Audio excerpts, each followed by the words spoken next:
अस्सलाम वालेकुम स्टूडेंट्स। आज हम लोग करने लगे हैं स्टमक। तो स्टमक जो है ना वो काफ़ी लेंथी टॉपिक है, इसलिए मैं आपको इसको दो पार्ट्स में करवाऊंगी। पहले हम इसके इंट्रोडक्शन वगैरह को देख लेते हैं, इसके स्ट्रक्चर को देख लेते हैं, उसके बाद हम इसके वर्क को जो है वो डिटेल में करेंगे। तो सबसे पहले इंट्रोडक्शन देख लेते हैं जी। Stomach J shaped muscular bag है, बचपन से पढ़ते आ रहे हैं। जे शेप्ड होता है, ये शेप इसकी जे टाइप होती है। लेफ्ट साइड पे प्रेजेंट होता है, यानी कि अगर ये ह्यूमन है कोई, ठीक है, और ये उसका हार्ट वाला एरिया ना, तो ये लेफ्ट साइड को थोड़ा ज़्यादा कह लें कि इंक्लाइंड होता है, राइट साइड पे नहीं होता। ये ज़्यादा इसका जो मोस्टली पार्ट होता है वो लेफ्ट साइड पे सिचुएटेड होते हैं। अंडर द डायफ्राम प्रेजेंट होते हैं। मैं आपको डायफ्राम एक दफ़ा विजुलाइज करवा देती हूँ। ये देखें आप, ये आपका स्टमक पड़ा हुआ है लेफ्ट साइड पे, ये आपका हार्ट है। अच्छा जी, यहाँ पर ड्रॉ नहीं हुआ हुआ, लेकिन आपको मैं एक बात बता दूं कि इस एरिया में ना डायफ्राम टाइप एक मसल होता है जो कि इंस्पायरेशन और एक्सपायरेशन में बहुत इंपॉर्टेंट रोल प्ले करता है। आप जब सांस लेते हैं तो वो डोम शेप, डायफ्राम वगैरह ये सब आप पढ़ेंगे, ठीक है। ये शायद आपने पढ़ भी लिया हो। तो यहाँ पर वो एक मसल होता है, ठीक है। अब उस मसल के नीचे ये हमारे पास स्टमक पड़ा हुआ है और इधर से हार्ट भी आ जाता है, तो इन दोनों के नीचे ये हमारे पास स्टमक पड़ा हुआ है। अच्छा जी, तो नेक्स्ट हम देखते हैं 3 पोर्शंस ऑफ स्टमक। आपकी बुक के अकॉर्डिंग स्टमक के 3 पोर्शंस है, कार्डिक पोर्शन, फंडस और पाइलोरिक, ठीक है। ये वाला जो एरिया है ना, ये वाला एरिया, ये कार्डिक साइड से लिंक्ड है, जो कि मैंने आपको बोला ये लेफ्ट साइड पे होता है। लेफ्ट साइड पे क्या चीज़ होती है? हार्ट होता है। तो ये कार्डिक एरिया है। ये वाला एरिया जो है इसको हम फंडस बोलते हैं, और ये वाला एरिया जो है इसको हम पाइलोरस बोलते हैं। लेकिन एक्चुअल में जो हमारा स्टमक होता है उसके 4 पार्ट्स होते हैं। अगर आपको एमसीक्यू आ जाता है तो अपनी बुक के अकॉर्डिंग आप लोग 3 पार्ट से लिखेंगे, लेकिन एक्चुअल में 4th पार्ट कौन सा होता है? बॉडी, जो मेन पार्ट है। ये कार्डिया हो गया, ये फंडस हो गया ऊपर वाला एरिया, ठीक है। और आपको पता है, आपकी जब मैदे में गैस होती है ना, तो ये फंडस में ही जमा होती है, ये एक्स्ट्रा इन्फॉर्मेशन है। और ये हो गया आपका पाइलोरिक जो रीजन है, ठीक है। तो ये वाला जो एरिया है ना, ये बॉडी स्टमक की, ये इसका 4th पार्ट है। अच्छा जी, तो अब हम लोग करने लगे हैं layers of stomach. Basically stomach जो है उसके अंदर कौन कौन सी लेयर्स पाई जाती हैं जिसकी वजह से वो अपना जो है वो प्रॉपर फंक्शन परफॉर्म कर सकता है, वगैरह वगैरह। अच्छा जी, तो सबसे पहली लेयर है हमारे पास म्यूकोजा। अच्छा, अब मैं आपको मिसाल के तौर पे ना बताती हूँ। जैसे आप यूँ समझ लें कि ये स्टमक है, ठीक है। ये स्टमक है और स्टमक अंदर से आपको पता है खाली बैग होता है, ठीक है, क्योंकि उसके अंदर खाना आना होता है। तो अगर हम स्टमक को अंदर से देखें, मिसाल के तौर पे हम इसको ओपन करें, ठीक है, और इसको हम अंदर से देखें, तो जो पहली लेयर है ना अंदर वाली साइड से, वो कौन सी है? यानी कि कोई इंसान स्टमक के अंदर चला गया, उसको सबसे पहले नजर आएगा वो क्या होगा? म्यूकोजा होगा, ठीक है। और म्यूकोजा के अंदर क्या होता है? म्यूकोजा के अंदर ग्लैंड्स होते हैं, ट्यूब्यूलर ग्लैंड्स होते हैं, ठीक है। ट्यूब्यूलर मतलब वो ट्यूब लाइक इन्वेजिनेशंस होती हैं, तो उसकी वजह से हम उनको ट्यूब्यूलर ग्लैंड्स कहते हैं। तो ये म्यूकोजा है, ठीक है। ये वही म्यूकोजा है। तो ये म्यूकोजा जब ऐसे अंदर को डिप कर देती है, जैसे मिसाल के तौर पे अंदर जो पहली हमें नजर आई थी अंदर म्यूकोजा, वो अंदर की तरफ डिप कर जाती है, और डिप करने से वो क्या बनाती है? ये ट्यूब्यूलर स्ट्रक्चर बना देती है। इसको हम बोलते हैं ग्लैंड। ग्लैंड क्या होता है? ये वाले एरिया फिर सिक्रीशंस करेगा, जिसकी वजह से स्टमक में जो फूड की डाइजेशन में जो है ये इंपॉर्टेंट रोल प्ले करेगा। नेक्स्ट हमारे पास लेयर है सब म्यूकोजा।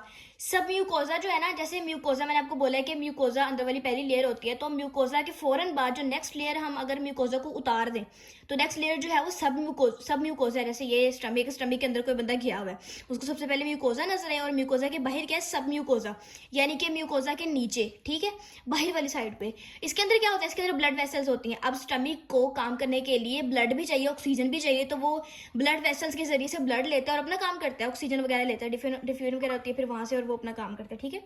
उसके पास होती है लिम्फेटिक्स। लिम्फेटिक्स क्या होती हैं? आपको पता है लिम्फेटिक्स जो है वो हमें इम्यूनिटी प्रोवाइड करती हैं।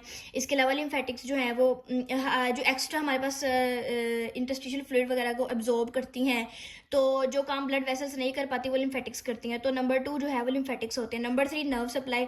नर्व्स होती हैं, वो नर्व्स क्या करती है? जैसे हमारे स्टमक में पेन होती है, तो वो नर्व्स की वजह से होती है। स्टमक को इशू चल रहा है ना, पेन हमारे लिए बहुत बड़ी नेमत है। अगर हमारे अंदर पेन ना हो ना किसी भी एरिया में, तो हमें पता ही नहीं चलेगा कि वहां पर मामला कितना खराब हो चुका है। पेन की इंटेंसिटी हमें ये बताती है कि किसी चीज में कितनी ज्यादा खराबी आ चुकी है। तो नर्व्स, वहां पे नर्व सप्लाई होती है, तो ये सब म्यूकोजा में ये तीनों चीजें पड़ी होती है, इसके कॉन्टेंट्स है, ठीक है।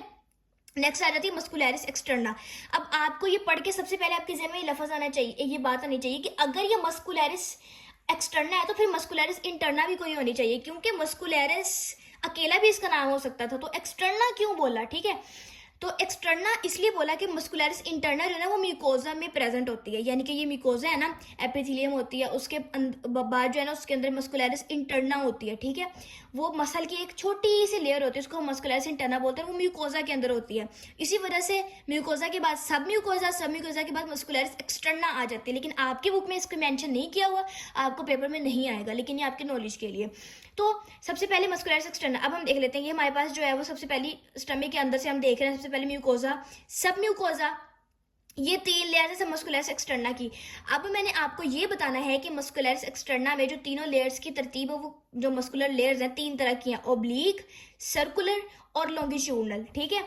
अच्छा, इसका मैं आपको मैं आपको एक दफ़ा विजुअलाइजेशन करवा देती हूँ। ये देखें, अब यहाँ पर आपको ये स्टमक नज़र आ रहा है, तो स्टमक में हमने पढ़ा है कि अंदर से बाहर क्या तरतीब है, ओब्लिक, सर्कुलर और लॉन्गिट्यूडनल। तो सबसे पहले हमें ये ओब्लिक नज़र आ रही है, ठीक है। ओब्लिक का मतलब क्या है कि ना वो सर्कुलर है, यानी ना वो सर्कुलर रिंग्स बना रही है, ना वो लंबी लंबी लॉन्गिट्यूडनली आ रही है, ठीक है। वो अजीब से तरीके से आ रही है, इनका सर पैर नहीं है कोई। तो ये ओब्लिक आपको नजर आ रही है मसल्स की। इस तरह के मसल्स के फाइबर्स आते हैं सबसे पहले सबसे अंदर वाले एरिया में, उसके बाद आते हैं सर्कुलर। अभी आपको नजर आ रही है सर्कुलर। सर्कुलर तब देखें वाजे नजर आ रहा है कि इस स्टमक को इन्होंने सर्कुलर ऐसे मतलब उसको होल्ड किया हुआ है, ठीक है। गोल गोल फाइबर्स हैं, ठीक है, जो कि उसको ऐसे उसके पूरी उसके गिर्द घूम रही है, ठीक है। तो ये है सर्कुलर मसल्स। उसके बाद थर्ड नंबर पे आ जाती है लॉन्गिट्यूडनल। अब लॉन्गिट्यूडनल में आपको दिखा देती हूँ, ये लॉन्गिट्यूडनल, ये देखें लंबे लंबे फाइबर्स आ रहे हैं। तो कौन सी क्या तरतीब है, oblique, circular and then longitudinal. उसके बाद एंड पे आपकी आ जाती है सिरोजा। सिरोजा सबसे बाहर वाली लेयर होती है, ये मैंने यहाँ पे बनाई हुई है, ये देखें। ये आपकी हो गई म्यूकोजा, ये आपकी होगी सब म्यूकोजा, ये आपकी होगी ओब्लिक, सर्कुलर और फिर लॉन्गिट्यूडनल। अब ये आपकी जो मस्कुलर लेयर है ये क्या है, सिरोजा। सिरोजा सबसे बाहर वाली लेयर होती है और सिरोजा का काम क्या होता है कि ये प्रोटेक्शन प्रोवाइड करती है। सिरोजा का दूसरा काम ये होता है कि ये पार्ट ऑफ पेरिटोनियम के तौर पे काम करती है। पेरिटोनियम का कॉन्सेप्ट अभी आपके लिए बहुत ज्यादा वो कॉम्प्लेक्स हो जाएगा, बट मैं आपको इतना समझा देती हूँ कि हमारे बॉडी में जितने भी ऑर्गन्स है ना, वो शीट की तरह ना उनको पेरिटोनियम में कवर किया हुआ है। जैसे मिसाल के तौर पे आपके पास एक आम की पेटी है, ठीक है। अब आम की पेटी बाहर से तो जैसे हमारी बॉडी हमारी ट्रंक है उसको आम को उसने कवर किया हुआ है। आप ये देखते हैं कि कभी कभी आप इस तरह देखते हैं कि अखबार होते हैं जो कि आमों की लेयर्स के दरमियान पड़े होते हैं ताकि आम मतलब गले सड़े तो एक दूसरे की तरफ उनका इफेक्ट ना जाए या उनको प्रोटेक्शन के लिए। तो आप यूँ समझ लें कि पेरिटोनियम एक ही शापर है जो पूरे आमों के गिर्द लिपटा हुआ है, ठीक है। तो उस तरीके से उसको प्रिवेंट करता है। अब हर ऑर्गन के बाहर कुछ को छोड़कर हर ऑर्गन के बाहर पेरिटोनियम उसको कवर करती है। तो पेरिटोनियम चूंकि ऑर्गन के बाहर वाले एरिया में प्रेजेंट होती है और आपको पता है कि सिरोसा भी सबसे स्टमक की बाहर वाली लेयर है, तो समझ लें कि ये serosa act as a part of peritoneum, ठीक है। यहां तक आपकी लेयर्स पूरी हो गई हैं। आपको कोई मसला हो, कोई क्वेरी हो, आप मुझसे पूछ सकते हैं। Thank you.